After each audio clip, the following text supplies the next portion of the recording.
사도 요한이 제자들과 함께 사마리아 땅을 들어가게 됩니다. 사마리아에 내 여러 마을에 가서 복음을 전했다는 이야기가 나옵니다. 그렇게도 들어가기 꺼려했던 그 땅, 예수님이 아니었으면 다시는 들어가지 않을 것 같은 그 땅, 그러나 그 땅을 다시 밟으며 반목의 감정을 넘어 민족의 상처를 넘어 그는 그곳에서 주님의 사랑을 전하게 됩니다. 이것만으로도 그의 마음속에 있던 갈등과 그 상처들이 주님의 사랑 안에서 주님의 십자가의 사랑으로 치유되고 변화되었다는 것을 알 수 있는 것입니다. 사랑하는 여러분, 사람이 사람을 변화시키는 건 참 어려운 일이에요. 상처를 주는 건 쉽지만 변화시키는 건 어려워요. 그러나 주님의 사랑은요, 우리를 고치시고 치유하시고 변화시키는 줄 믿습니다. 그게 주님의 사랑의 힘이기 때문에 그렇습니다. 주님의 사랑이 우리의 상처를 치유하기 때문에 그렇습니다. 주님의 사랑이 그 하나님의 사랑으로 우리를 인도하시기 때문입니다. 그래서 사랑하는 여러분, 주님을 만나면 변화됩니다. 주님의 사랑을 경험하게 되면 변화가 일어납니다. 사순절 시리즈 예수님이 선택한 평범한 사람들 세 번째 말씀으로 오늘은 요한에 대한 이야기를 나누려고 합니다. 예수님의 제자 중에 요한이라는 사람은 참 특이한 사람입니다. 왜냐하면 그가 예수님의 제자로 있을 때와 또 그 이후의 모습이 참 많이 달라진 사람이기 때문입니다. 물론 예수님의 제자들이 예수님의 죽으심 이후에 부활하심 이후에 또 많은 변화들이 있었죠. 근데 그 중에서도 정말 많이 변화가 된 사람 중 하나가 요한이라고 할 수 있습니다. 요한은 예수님의 공생의 초기부터 제자로 부름을 받아서 3년의 그 모든 시간을 동행했던 제자입니다. 그리고 요한은 오순절 성령 강림 이후에 처음 교회가 시작될 때부터 초대교회가 자리를 잡고 이방 세계로 복음이 본격적으로 전파되어 나갈 때까지 제자들 중에서 가장 오랫동안 활약했던 인물입니다. 그 초대교회 시절이 사실은 쉬운 시절이 아니었죠. 종교적 박해와 이단의 공격, 교회의 대내적인 이런 시련이 참 많았던 때였습니다. 근데 이 모든 중요한 고비 때마다 결정적인 역할을 했던 인물이 바로 요한입니다. 그래서 여러분들이 잘 알고 계신 그 신약 성경에 요한이 들어가는 서신서들이 있죠. 요한복음, 요한 1, 2, 3서, 요한계시록. 이 모든 서신서들이 이 사도 요한에 의해 기록이 되었는데 이 서신서들은 초대교회가 자리 잡고 그 핍박을 견뎌내는 데 있어서 매우 중요한 서신들이라고 할 수 있습니다. 그의 이러한 여러 서신들이 신약 성경에 많이 포함되어 있다는 것만으로도 초대교회에서의 그의 역할과 공헌이 얼마나 컸던 것인지를 알 수 있습니다. 요한이라는 그 이름이요, 참 그 당시에 많이 흔했는데요. 요즘도 요한이라는 이름은 쉽게 볼 수 있죠. 심지어 교회 안 다니는 분들도 요한이라는 이름을 쓰는 분들이 가끔 있더라고요. 그리고 이제 신학교 같은 데 가보면 한 학년에 몇 명씩은 요한이라는 이름이 다 있어요. 이 요한이 참 그만큼 좋은 이름이기 때문에 많이 쓰는 이름이기도 한데 그 예수님 당시에도 요한이란 이름이 참 많이 사용되었습니다. 히브리어로 그 요한은 원래 요하난이라는 이름인데 그 이름을 헬라의 음역으로 표기한 것이 요한입니다. 그 뜻은 여호와는 은혜로우시다 라는 뜻이에요. 근데 요한을 부르는 이 사도 요한의 또 다른 이름이 있죠. 그것은 오늘 말씀의 제목에서도 알 수 있듯이 보아너게입니다. 이 단어가 좀 생소하실 수 있는데요. 이 이름은 아람어 이름입니다. 당시에 원래 사용되는 언어가 아람어잖아요. 아람어 이름을 이제 사용을 했었는데 그걸 기록을 할 때 헬라어로 기록하다 보니까 그렇게 음역을 해서 발음되는 게 이제 보아너게예요. 그러니까 그러다 보니까 이 이름을 들으면 이게 아람어도 아닌 것 같고 헬라어도 아닌 것 같은 생소한 이름처럼 이제 들리게 되는 것입니다. 어쨌든 예수님께서는 야고보와 그의 형제 요한에게 보아너게라는 이름을 붙여주셨는데 그 이름의 뜻이 우레의 아들이라는 뜻입니다. 우레의 아들. 요즘 젊은 분들은 마블 영화의 히어로인 그 천둥의 신 토르를 이렇게 떠올릴 것 같은데요. 예수님은 왜 이 두 형제에게 그런 이름을 붙여주셨던 것일까요? 정말 영웅같이 되라고 이 토르의 신처럼 북한다나비아의 그 신처럼 그렇게 활약을 하라고 그런 이름을 붙여주신 걸까요? 여러분, 우레하면 굉장히 시끄럽고 요란스럽잖아요. 이 두 사람은 천둥처럼 막 시끄럽고 정신없는 그런 성격의 사람들이어서 그런 별명을 붙여주신 것이었을까요?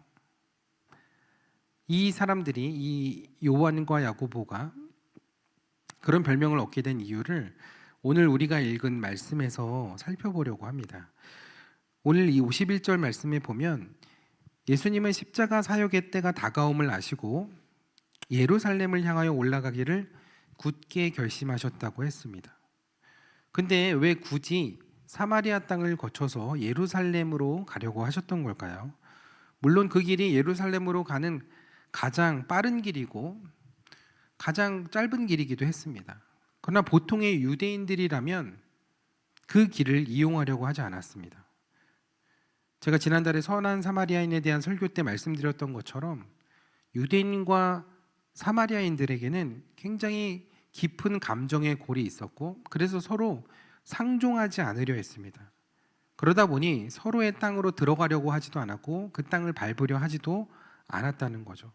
그래서 갈릴리에 사는 유대인들이 예루살렘으로 갈 때는 화면에서 보시는 것처럼 사마리아 땅을 거쳐서 가는 것이 아니라 사마리아 땅을 우회해서 피해서 요단강을 건넜다가 다시 요단강을 건너서 여리고를 거쳐서 이렇게 예루살렘으로 가는 이 경로를 가장 많이 택했습니다.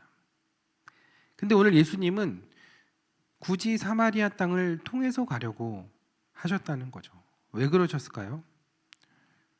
다리가 좀 안 좋으셔서 조금 편한 길로 가시려고 그랬던 걸까요? 예수님이 이 사마리아 땅을 가시게 된 데에는 분명한 이유가 있다고 생각합니다.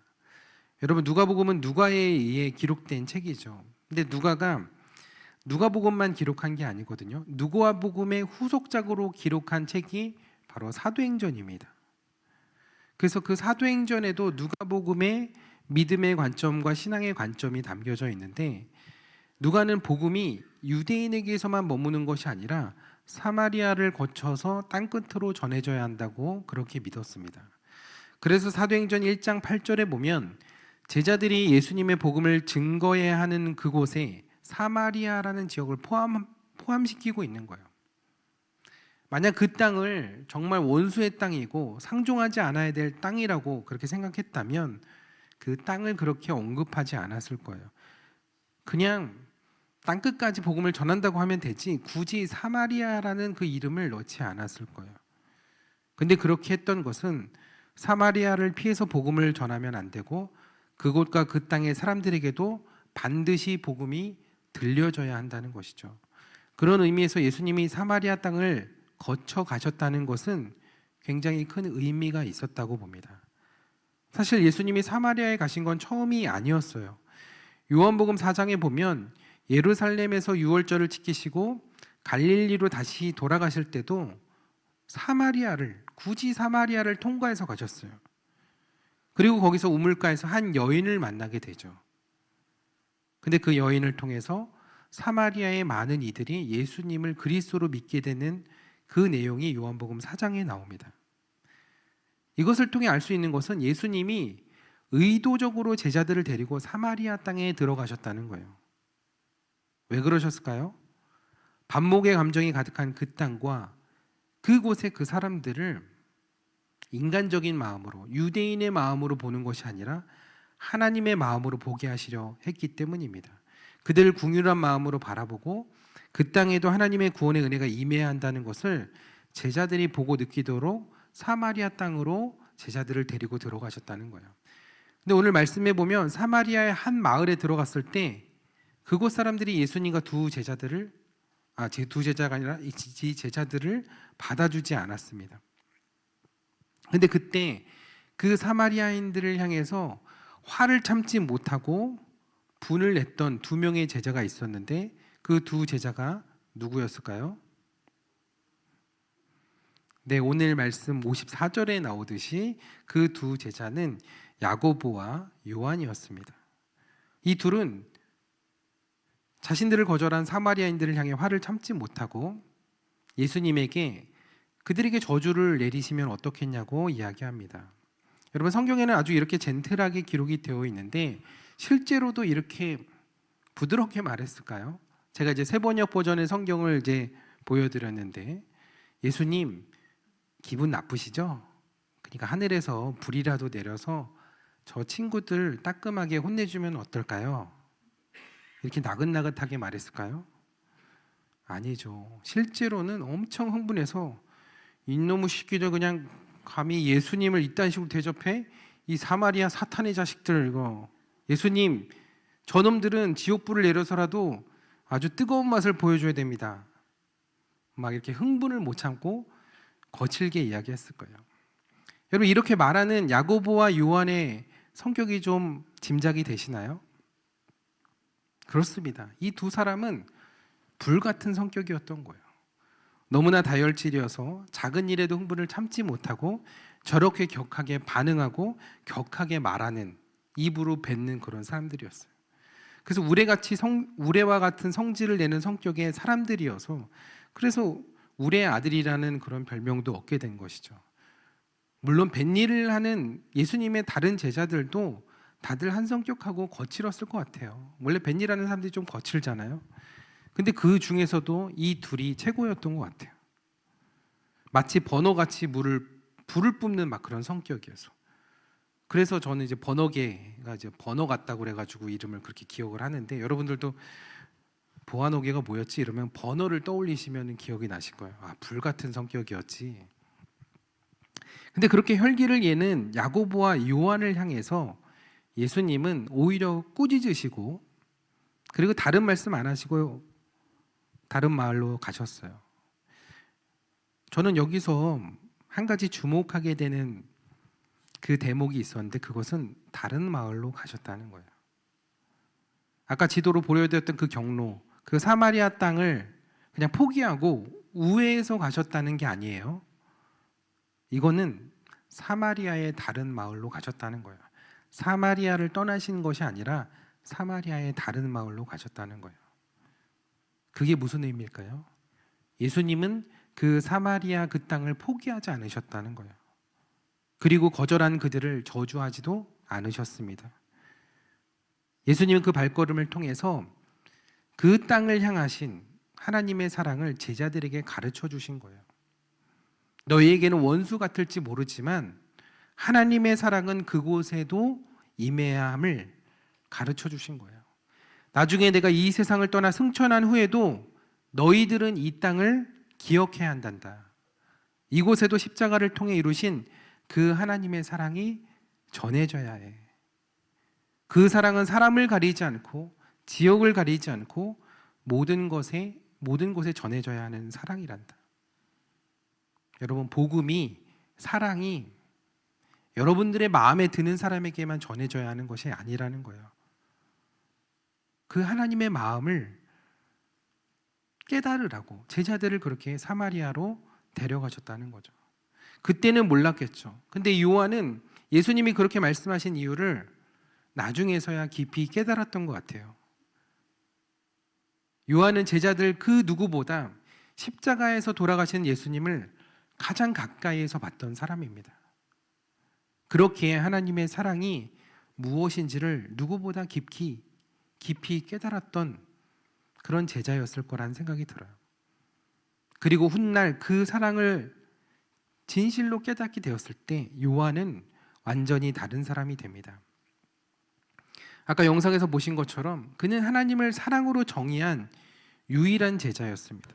그리고 그가 기록한 요한 서신서들에는, 요한 서신서라고 하면 요한 1, 2, 3서를 얘기하는데, 그 1, 2, 3서 그 짧은 그 서신 안에만 사랑이란 단어가 무려 50회 이상이 나옵니다. 그리고 요한복음과 합치면 100회 이상 그 사랑이라는 단어를 사용합니다. 근데 여러분, 너무 아이러니하지 않나요? 혈기로는 둘째라면 서러울 것 같은 그가 용서와 관용이라는 것은 찾아보기가 어려운 그런 성격의 그가 누구보다 하나님의 자비와 사랑을 많이 외친 사람이 되었다는 것, 같은 사람이 맞나 싶을 정도로 전과 후의 모습의 차이가 너무 크게 느껴지는 거예요. 근데 여러분, 그것이 하나님의 사랑의 능력인 것입니다. 그 하나님의 사랑이 우리를 변화시키는 거예요. 하나님의 사랑을 경험하면 사람이 변화됩니다. 근데 사람 고쳐 쓰는 거 아니라는 말이 있죠. 타고난 기질은 사실 바뀌지 않거든요. 그러면 나쁜 성격으로 타고난 사람은 평생 그렇게 살아가야 하는 걸까요? 근데 원래 하나님이 우리에게 주신 기질에는 나쁜 기질이 없어요. 혈액형이 뭐고 MBTI가 뭐고 이걸로 정해지는 게 아니라는 거예요. 그런데 하나님께서 주신 그 기질들이 살아가면서 망가지는 거예요. 폭력으로, 상처로, 슬픔으로, 분노로 그 기질이 변질되어 가는 거예요. 자라온 환경과 불우한 경험들이 나도 모르는 사이에 망가진 기질과 성격으로 뿌리 내리게 되는 것이란 거예요. 아담으로 인해 하나님을 떠난 이후로 이 세상은 이미 그렇게 망가져 있었습니다. 그러다 보니 우리는 서로 상처 주고 상처받는 인생 속에 살아갈 수밖에 없는 거예요. 그래서 여러분, 누구에게나 마음의 상처가 다 있습니다. 부모로부터, 친구로부터, 가까운 사람으로부터, 또 어떤 큰 사고나 삶에 원치 않는 여러 경험들로 마음의 상처들이 다 있습니다. 말하지 않아서 그렇지 누구나 다 있어요. 저도 제 삶에는 그렇게 큰 상처가 있다고 생각해 본 적이 없고 살았거든요. 근데 어느 날 목사님 자녀들만 대상으로 하는 PK 수련회에 제가 참석할 기회가 있었습니다. PK가 Pastors Kids라고 목회자 자녀들만 대상으로 하는 수련회예요. 왜 목사님 자녀들만 대상으로 수련회를 할까요? 목사님 자녀들이 문제가 많아서일까요? 문제가 많아요.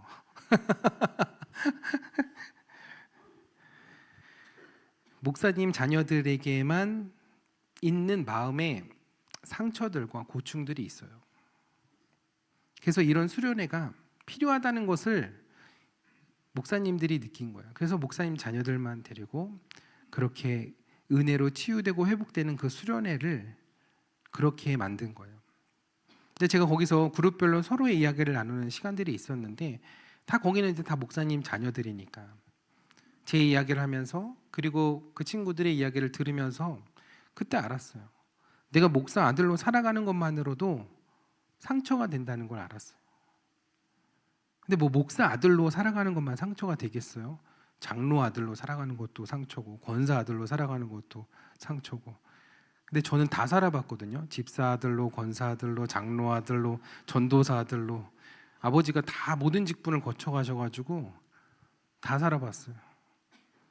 근데 저도 막 어렸을 때 그런 얘기를 저 멀리서 어렴풋이 그런 소리를 제가 들었던 기억이 나요. 장로 아들이 왜 저래? 목사님 아들이 왜 저래? 이런 얘기를 제가 그렇게 크게 잘못한 것도 없는 것 같은데 그런 얘기를 들었던 기억이 있어요. 그러니까 저도 모르게 제 마음속에 그런 상처들이 자리 잡고 있더라고요. 부모님이 목사인 거, 부모님이 장로인 거, 부모님이 권사님인 거 얼마나 큰 복인데 사실은 또 한편으로는 마음속에 의도치 않는 그런 상처들이 그렇게 만들어진다는 것을 알았어요. 저는 부모님이 또 맞벌이 하셔서 학교 다녀오면 저희 부모님이 두 분 다 공직에 계셔가지고 집에 제가 학교 다녀오면은 집이 이제 늘 비어 있죠. 그러면 그 텅 빈 그 집에 오면 저를 따뜻하게 맞아줄 사람이 없다는 그 기억들, 또 그리고 제가 학교에서 뭐 참여 수업이나 소풍을 갈 때 부모님과 함께 갈 수 없다는 그런 기억들. 근데 그때는 뭐 그런 거 전혀 몰랐는데 지나 보니까 그런 것들 하나하나도 작은 상처들이 모여서 나도 모르는 사이에 그 분노라는 그 감정으로 쌓여가고 있더라고요. 그래서 제가 그때 학창 시절에는 진짜 부모님에게 너무 효도하는 아들이었는데 사춘기가 나중에 나이 들어서 오더라고요. 그러면서 내 안에 그런 상처들이 나도 모르게 계속 쌓여왔구나라는 것을 그때 알게 되었어요.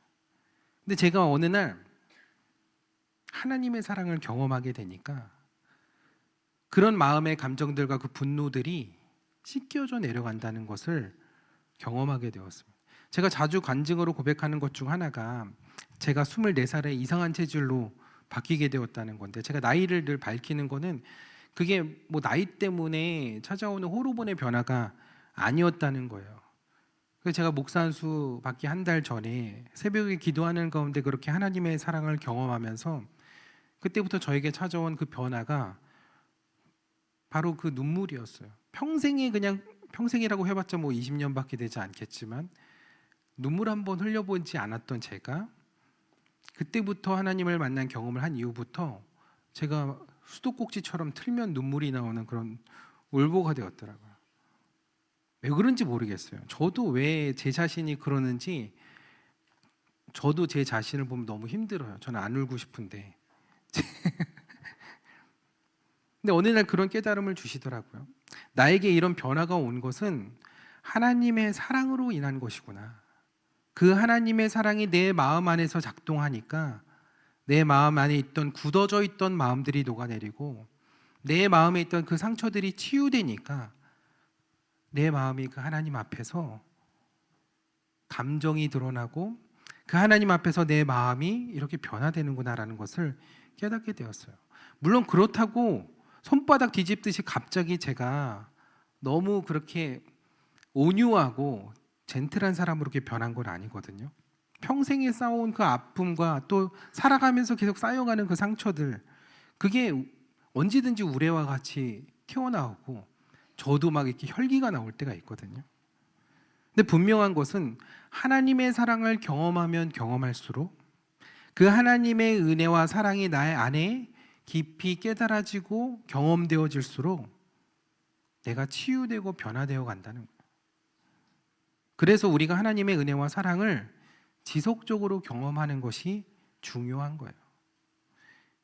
우리가 변화된다는 게 뭘까요? 그건 우리 안에 있는 그 상처들이 하나님의 사랑으로 치유되어 가고 있다는 거예요. 예수님의 제자 요한도 예수님과 3년을 함께 그렇게 했음에도 그렇게 불같은 성격이 잘 변하지 않았거든요. 그런데 그의 삶에 주님의 사랑이 조금씩 스며들면서 그는 점점 사랑의 사도로 변화되어 갔던 것입니다.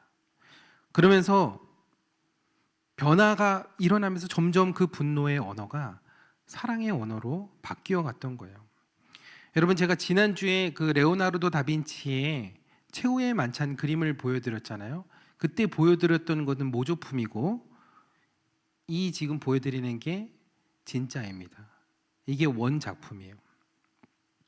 근데 제가 이 그림을 다시 보여드리는데 이 그림을 보여드리면서 질문을 하나 드려볼게요. 이 그림에서 사도 요한은 어디에 앉아 있을까요? 아까 그 영상에서 나왔던 그 모조품 그림을 떠올리시면 안 됩니다. 이 그림에서 사도 요한이 어디 있을까요? 한번 이렇게 쭉 한번 보세요. 누가 사도 요한인 것 같은지. 지금까지 말씀드린 것처럼 요한은 우레의 아들이었고 성격이 급하고 다혈질이었죠. 그러니 아무래도 그런 성격과 어울려 보이는 외모를 찾으면 되지 않을까요? 그럼 이 중에서 누가 요한일 것 같으세요? 누가 제일 우레의 자식일 것 같아요? 여러분, 놀랍게도 이 중에서 요한은 바로 이 사람입니다.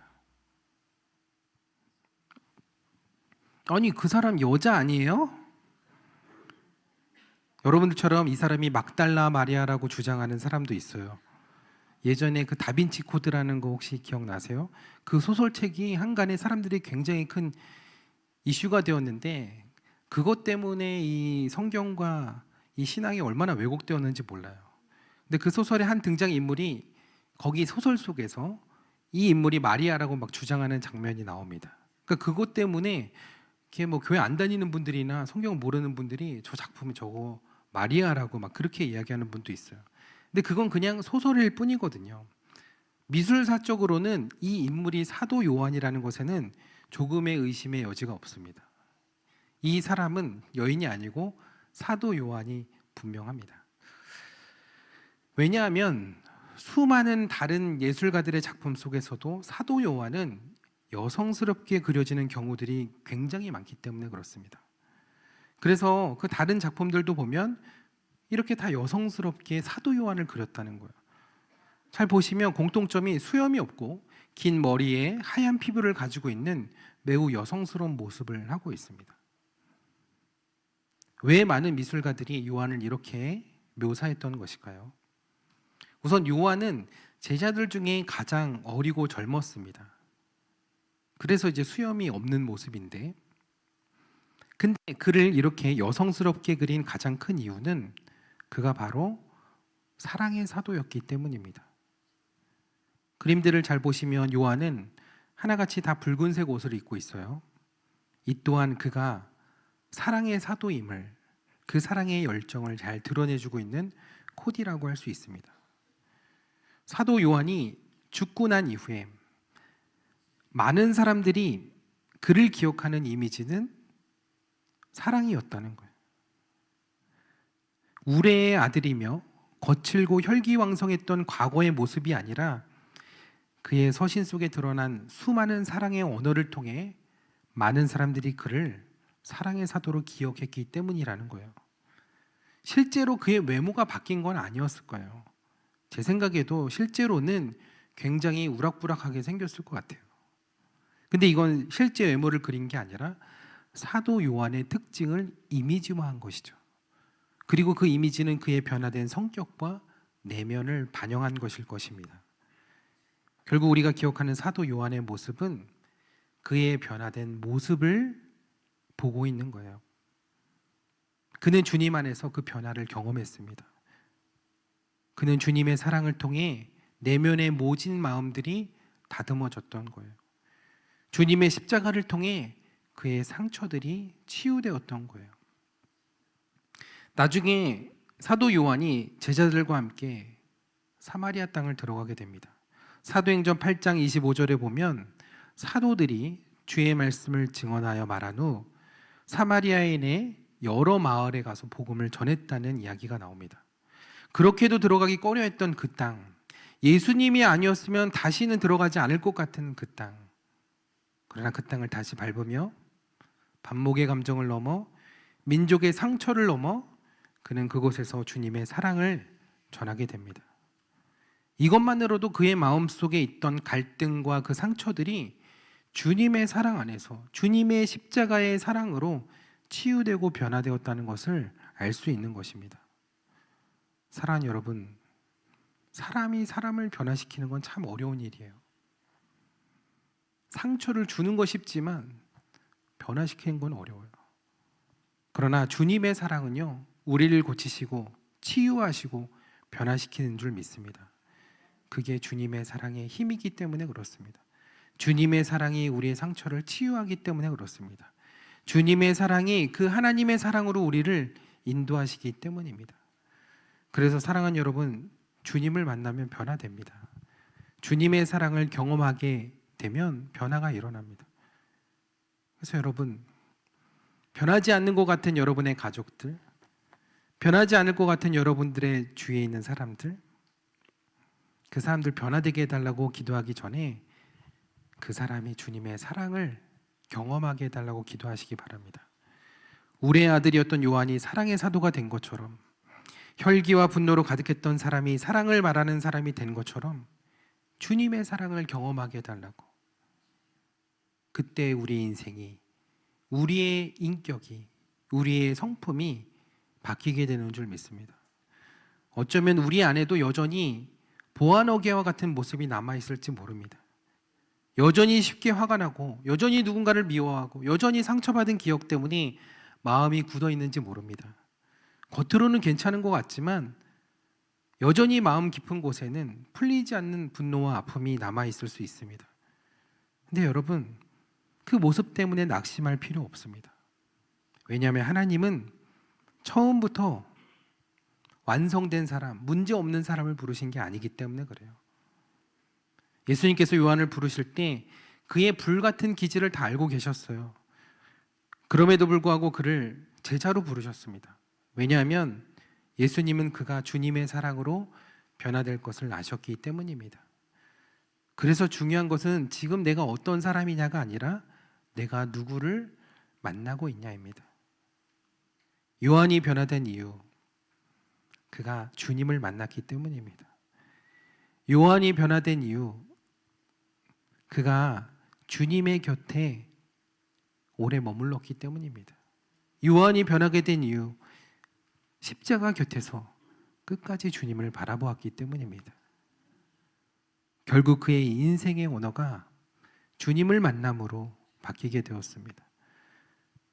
그의 삶의 변화가 주님의 십자가를 바라봄으로 변화된 것입니다.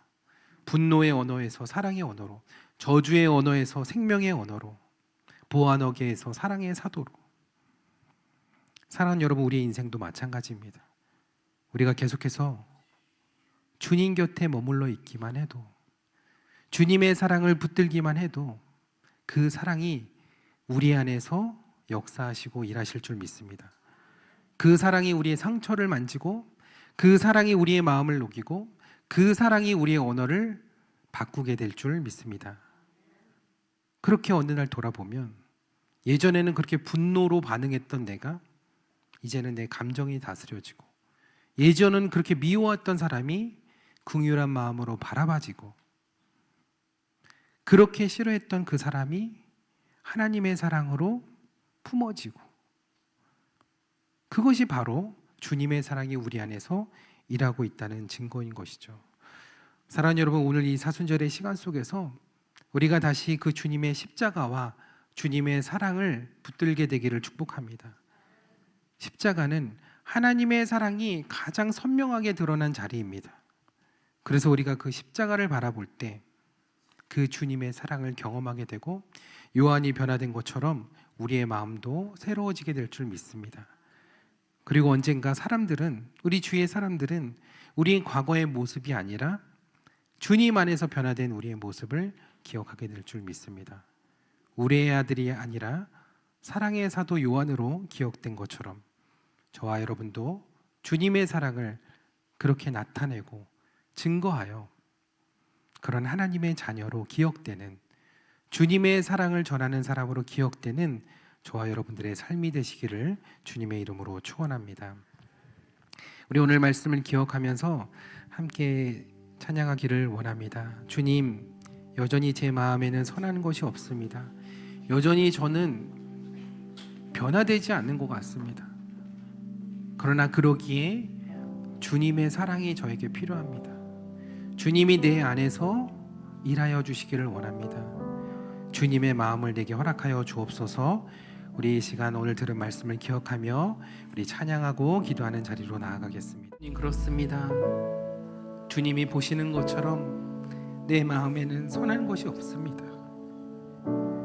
주님 앞에 드러내고 보여드릴 것은 상처뿐이고 아픔뿐입니다. 주님의 사랑으로 나를 만져주시고 고쳐주시기를 원합니다.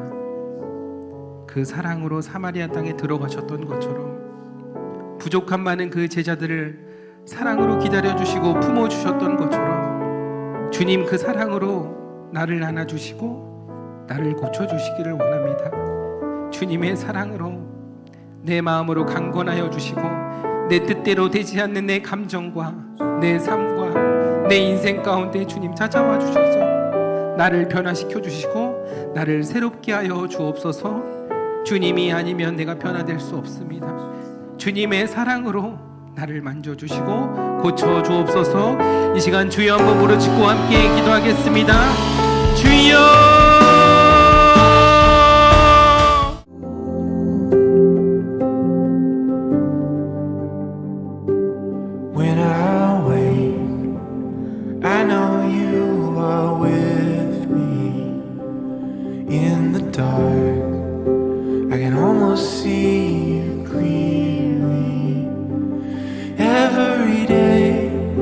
You're singing over me.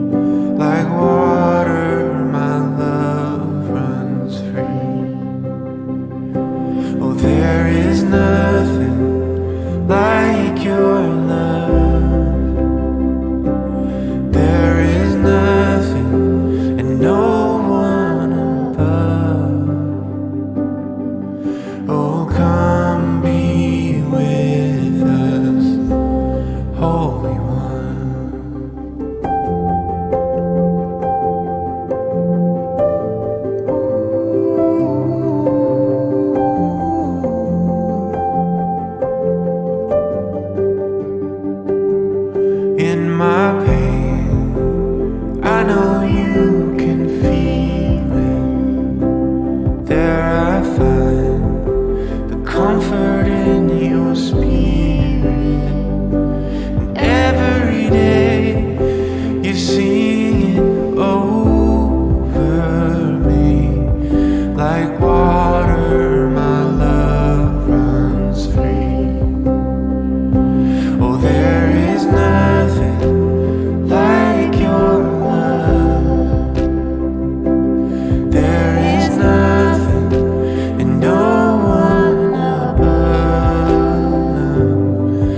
Oh, come be with us, Holy One. Oh, come be with us, Holy One. Anywhere I go, and you I find my home. Anywhere I go, and you I find my home. There is nothing like your love. There is nothing and no one above. Oh, come be with us, Holy One. Oh, come be with us, Holy One. Oh, come be with us, Holy